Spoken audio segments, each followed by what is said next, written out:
శ్రీమాత్రే నమః. 181వ శ్లోకం. అభ్యాసాతిశయజ్ఞాతా షడద్వాతీతరూపిణీ అవ్యాజకరుణామూర్తి అజ్ఞానధ్యాంతదీపికా.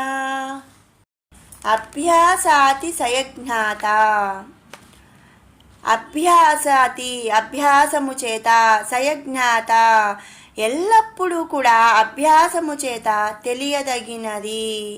మరి త్రికాలమునందు త్రికరణ శుద్ధిగా ఆరాధించుట చేత అనుగ్రహించునది అని ఈ నామం యొక్క అర్థం. దేవి యొక్క అనుగ్రహమును పొందుటకు సత్కర్మలను ఆచరించుట, ధ్యానము చేయుట, గానము చేయుట, అలాగే పఠనము చేయుట, శ్రవణము చేత ఆరాధింపవలెను అని ఈ నామం యొక్క అర్థం. కాబట్టి మరి ఆ జగన్మాతను అభ్యాసాతి సయజ్ఞాత అనే నామముతో మనం ఇక్కడ స్తుతించుకుంటున్నాము. తర్వాత నామం షడద్వాతీత రూపిణి, షడ్వాత్వలకు అతీతురాలైనటువంటి స్వరూపురాలు అని ఈ నామం యొక్క అర్థం. ఇక్కడ షడద్వాద్యములు అంటే షడద్వాద్యముల చేత దేవి కరుణా కటాక్షములను పొందుట సాధ్యము కాదు అని మనం గ్రహించాలన్నమాట. శ్రీచక్రమునందు షడద్వములతో కూడి దేవి బిందు స్వరూపురాలై ఉండును. వానిని ఆరాధించుట చేతనే దేవి సాక్షాత్కారమును పొందుట సాధ్యము కాదు అని ఈ నామం యొక్క అర్థం అన్నమాట. కాబట్టి ఆ లలితామాతను షడద్వాతీత రూపిణి అనే నామముతో మనం స్తుతించుకుంటున్నాము. తర్వాత నామం అవ్యాజ కరుణామూర్తి. కరుణామూర్తి అంటే కరుణ, మూర్తి అంటే స్వరూపురాలు. అవ్యాజ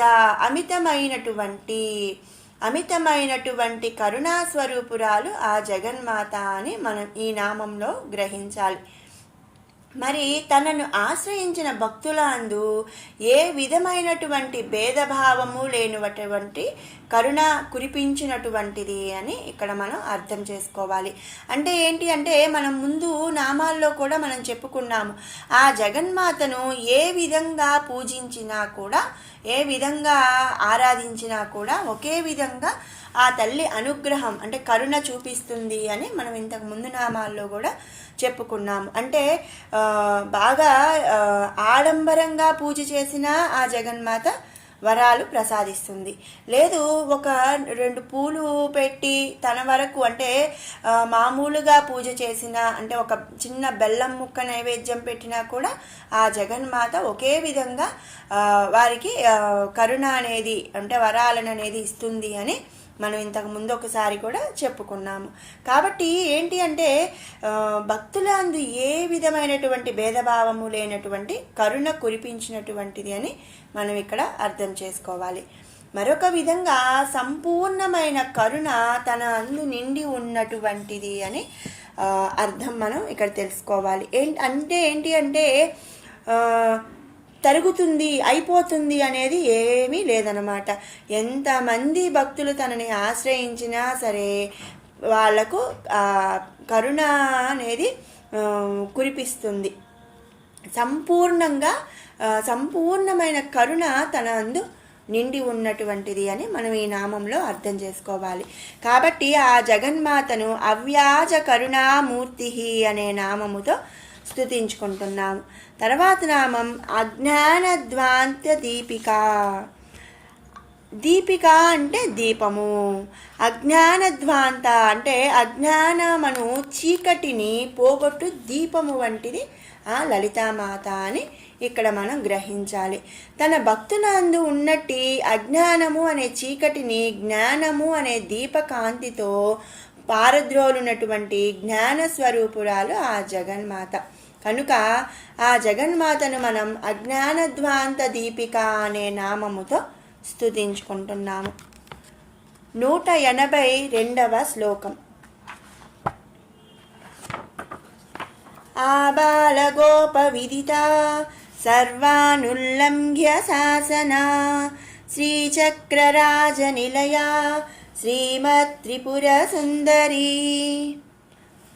ఆబాల గోప విదిత ఆబాల గోపాలుడి చేత తెలియబడినది అని ఇక్కడ అర్థం. బాల అంటే బాలుడు, గోపాలుడు. గో బాల అంటే బాలుడు, గోపాలుడు అంటే శ్రీకృష్ణుడు, కృష్ణస్వరూపము. అంటే ఏంటి అంటే శ్రీ మహావిష్ణువు యొక్క దశావతారాల ముందు ఒక అవతారము శ్రీకృష్ణ భగవానుడు కనుక అవి భగవత్ స్వరూపము. అందుచేత బాలుడు మొదలు భగవంతుని వరకు కూడా తెలుసుకోదగినటువంటి పరమాత్మ స్వరూపము దేవి అని మనం ఇక్కడ గ్రహించాలి. కనుక ఆ జగన్మాతను ఆబాల గోప విదిత అని స్తుతించుకుంటున్నాము. అంటే చిన్న పిల్లల దగ్గర నుంచి కూడా దేవతల వరకు కూడా, అంటే పిల్లలు లేదు భగవంతుడు లేదు, బాలుడు మొదలు భగవంతుని వరకు కూడా తెలుసుకోదగినటువంటి పరమాత్మ స్వరూపం శ్రీ లలితామాత. అందుకనే ఆ లలితామాతను మనం ఆ బాల గోప విదిత అనే నామముతో స్తుతించుకుంటున్నాం. తర్వాత నామం సర్వానుల్లంఘ్య శాసన. తన ఆజ్ఞలను ఎవ్వరూ తిరస్కరించలేనటువంటిది. ఉల్లంఘన అంటే తిరస్కారం, శాసన అంటే శాసనాలు, ఆజ్ఞలు. సర్వానుల్లంఘ్య శాసన అంటే తన ఆజ్ఞలను ఎవ్వరు కూడా తిరస్కరించలేరన్నమాట. దేవి యొక్క ఆజ్ఞలను బ్రహ్మాది దేవతలైన ఇతర శక్తులైన సృష్టి అందు మసలుచున్న భూతములైన ఏవి కూడా తిరస్కరింప వశం కానటువంటివి అని మనం ఇక్కడ అర్థం చేసుకోవాలి. మరియు మరొక విధంగా సృష్టికి ఈశ్వరి అయినటువంటి దేవి ఆజ్ఞలు ఏ శక్తుల చేత కూడా తిరస్కరింపలేనటువంటివి అని మనం ఇక్కడ గ్రహించాలన్నమాట. మరి అంతే కదండి, ఇప్పుడు మనం ఒక ఉద్యోగమే చేస్తున్నాము, మన బాస్ ఒక మాట, ఒక ఆజ్ఞ అంటే ఒక విషయం అనేది ఒక పని చేయాలి అని కానీ ఏదైనా ఒక ఆజ్ఞ వేశాడు, మరి అది మనం తిరస్కరించలేము కదా. మరి అలాగే ఒక ఉద్యోగంలో ఒక బాస్ చెప్పిన మాట మనం తిరస్కరించలేనట్లుగానే మరి ఈ సమస్త సృష్టికి కూడా ఆ జగన్మాత ప్రభువు అని మనం ముందు నామాల్లో కూడా చెప్పుకున్నాము. మరి ఈ సమస్త సృష్టికి కూడా ప్రభువు ఆ జగన్మాత కాబట్టి మరి బ్రహ్మాది దేవతలైన ఇతర శక్తులు సృష్టి అందు మసలుచున్న ఎలాంటి భూతములైనా సరే ఆ తల్లి యొక్క ఆజ్ఞలు తిరస్కరింపలేరు అని ఈ నామంలో మనం గ్రహించాలన్నమాట. కనుక ఆ జగన్మాతను సర్వానుల్లంఘ్య శాసన అనే నామముతో మనం స్తుతించుకుంటున్నాము. తర్వాత నామం శ్రీచక్ర రాజ నిలయ. నిలయ అంటే నివాసము, శ్రీచక్ర రాజ అంటే శ్రీచక్రము. శ్రీచక్రము నివాసముగా కలది అని మనం ఇక్కడ గ్రహించాలి. శ్రీచక్రము దేవి యొక్క నివాస స్థానము అని ఈ నామం యొక్క అర్థం అన్నమాట. మరి ఇంతకు ముందు నామాల్లో కూడా మనం చెప్పుకున్నాం కదండి, శ్రీచక్రము దేవి యొక్క నివాస స్థానము కాబట్టి ఆ లలితామాతను మనం ఇక్కడ శ్రీచక్ర రాజనిలయ అనే నామంతో స్తుతించుకుంటున్నాము. తర్వాత నామం శ్రీమత్ త్రిపుర సుందరి. త్రిపుర సుందరి, సుందరి అంటే సుందరి. త్రిపుర త్రిపురుని, శ్రీమత్ త్రిపుర సుందరి అంటే త్రిపురుని యొక్క సుందరి అని అర్థం. ఇక్కడ త్రిపురుడు అంటే పరమశివుడు, అతని నుండి త్రిమూర్తులైనటువంటి బ్రహ్మ విష్ణు ఈశ్వరులు ఉద్భవించారు కనుక ఈశ్వరుని యొక్క శరీరము మూల ప్రకృతి అంటే పరబ్రహ్మ స్వరూపము. ఈశ్వరుని యొక్క శరీరము మూల ప్రకృతి సంకల్పము చేత 3 భాగములుగా మారినాయి. అందులో పై భాగము నుండి బ్రహ్మ, మధ్య భాగము నుండి విష్ణువు, క్రింద భాగము నుండి ఈశ్వరుడు ఉద్భవించారు కనుక పరమశివుడు త్రిపురుడయ్యాడు. అతని యొక్క సుందరి కాబట్టి అంటే భార్య, అంటే అతని యొక్క సుందరి అనగా భార్య శ్రీ లలితా త్రిపుర సుందరి కాబట్టి శ్రీ లలితా త్రిపుర సుందరిని మనం శ్రీమత్ త్రిపుర సుందరి అనే నామముతో స్తుతించుకుంటున్నాము. 183వ శ్లోకం. శ్రీ శివా శివశక్త్యేక రూపిణీ లలితాంబికా ఏవం శ్రీ లలితా దేవ్యా నామ్నాం సాహస్రకం జగుః. శ్రీ శివ మంగళప్రదమైన శివస్వరూపిణి. దేవి శివతత్వమును కలిగి ఉన్నది. శ్రీ అంటే శోభ, శుభము, ఐశ్వర్యము, ఇలా అంటే వేరువేరుగా అర్థాలు ఉన్నాయి అన్నమాట. కనుక మంగళప్రదమైనటువంటి పార్వతి అని మనం ఇక్కడ ఒక అర్థం గమనించవచ్చు. అలాగే శోభతో విరాజిల్లునటువంటి శివస్వరూపిణి అని కూడా మనం చెప్పుకోవచ్చు అన్నమాట. మరొక విధంగా ఐశ్వర్య ప్రదాత అంటే లక్ష్మి అయినటువంటి శివస్వరూపిణి వంటి అర్థములను మనం ఈ నామానికి గ్రహించవచ్చు. శ్రీ శుభకరం కనుక దేవి తనని ఆరాధించు భక్తులకు సకల శుభములను కూడా కలిగించినటువంటిది కాబట్టి ఆ జగన్మాతను మనం శ్రీ శివ అనే నామముతో స్తుతించుకుంటున్నాము. తర్వాత నామం శివశక్త్యైక రూపిణి. శివశక్తుల ఐక్య స్వరూపురాలు అని ఈ నామం యొక్క అర్థం. ఈ సమస్త సృష్టి యందు వ్యాపించి ఉన్నటువంటిది పరమాత్మ స్వరూపము ఒక్కటే, అది శివశక్తి. మరియు దేవి శక్తుల యొక్క సమ్మేళనము. ఈ సమస్త జగత్తునందు కూడా పురుష విభూతులు శివతత్వము, అలాగే స్త్రీ విభూతులు దేవితత్వము అందు ఉంటాయి.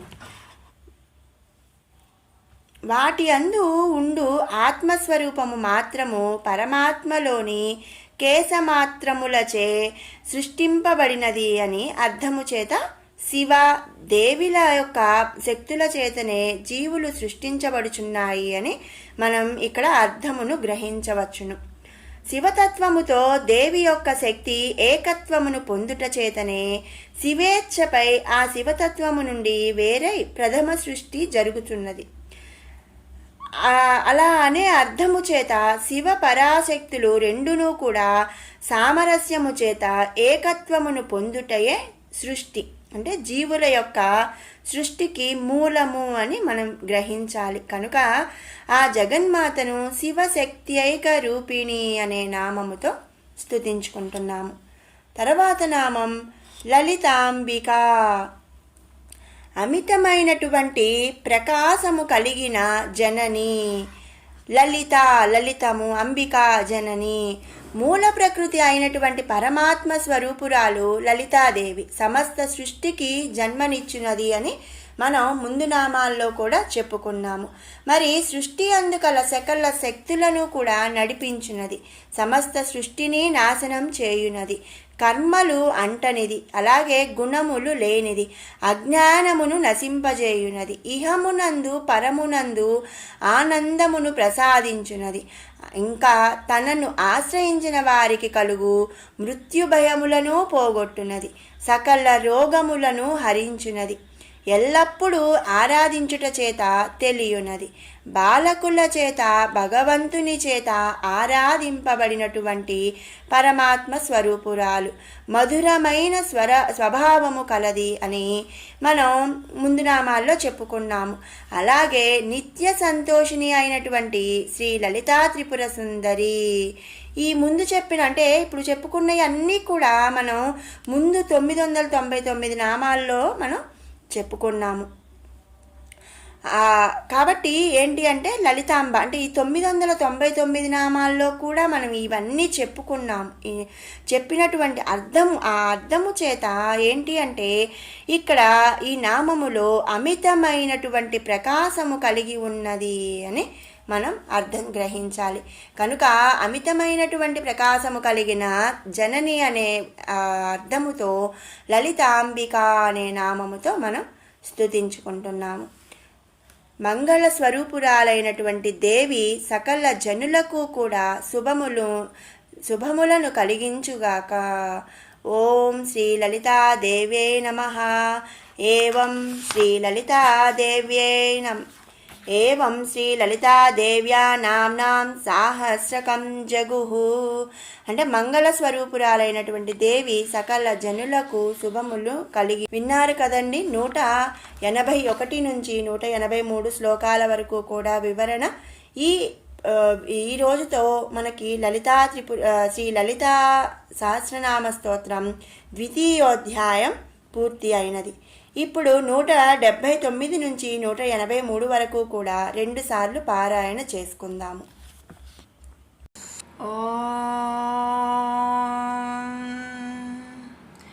ध्यानम् अरुणां करुणातरङ्गिताक्षीं धृतपाशाङ्कुशपुष्पबाणचापाम् अणिमाधिभिरावृतां मयूकैः अहमित्येव विभावये भवानीम् ध्यायेत् पद्मासनस्थां विकसितवदनां पद्मपत्रायताक्षीं हेमाभां पीतवस्त्रां करकलितलसद्धेमपद्मां वराङ्गीं सर्वालङ्कारयुक्तां सकलमभयदां भक्तनम्रां भवानीं श्रीविद्यां शान्तमूर्तिं सकलसुरनुतां सर्वसम्पत्प्रदात्रीं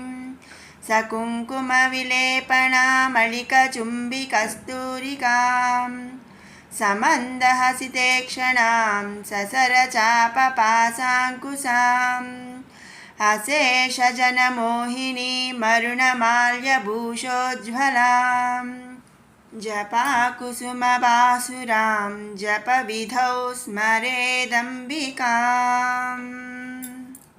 दशमुद्रा समाराध्या त्रिपुरा शिवशङ्करी ज्ञानमुद्रा ज्ञानगम्या ज्ञानज्ञेयस्वरूपिणी योनिमुद्रा त्रिकण्डेशी त्रिगुणाम्बा त्रिकोणगा अनघाद्भुतचारित्र वाञ्छितार्थप्रदायिनी अभ्यासातिशयज्ञाता षडध्वातीतरूपिणी अव्याजकरुणामूर्तिः अज्ञानध्वान्तदीपिका आबालगोपविदिता सर्वानुल्लङ्घ्य शासना श्रीचक्रराजनिलया श्रीमत्त्रिपुरसुन्दरी श्रीशिवा शिवशक्त्यैकरूपिणी ललिताम्बिका एवं श्रीललितादेव्या नाम्नां साहस्रकं जगुः మరొక మారు పారాయణ చేసుకుందాము. దశముద్రా సమారాధ్యా త్రిపురా శివశంకరీ జ్ఞానముద్రా జ్ఞానగమ్యా జ్ఞానజ్ఞేయస్వరూపిణీ योनिमुद्रा त्रिखण्डेशी त्रिगुणाम्बा त्रिकोणगा अनघाद्भुतचारित्रा वाञ्छितार्थप्रदायिनी अभ्यासातिशयज्ञाता षडध्वातीतरूपिणी अव्याजकरुणामूर्तिः अज्ञानध्वान्तदीपिका आबालगोपविदिता सर्वानुल्लङ्घ्य शासना श्रीचक्रराजनिलया श्रीमत्त्रिपुरसुन्दरी श्रीशिवा शिवशक्त्यैकरूपिणी ललिताम्बिका एवं श्रीललितादेव्या नाम्नां साहस्रकं जगुः. ॐ इति श्रीब्रह्माण्डपुराणे उत्तरखण्डे श्रीहयग्रीवागस्त्यसंवादे श्रीललितारहस्यनामसाहस्रस्तोत्रकथनं नाम द्वितीयोऽध्यायः समाप्तः. सर्वं श्रीललितापरदेवतार्पणमस्तु. ॐ श्रीमात्रे नमः.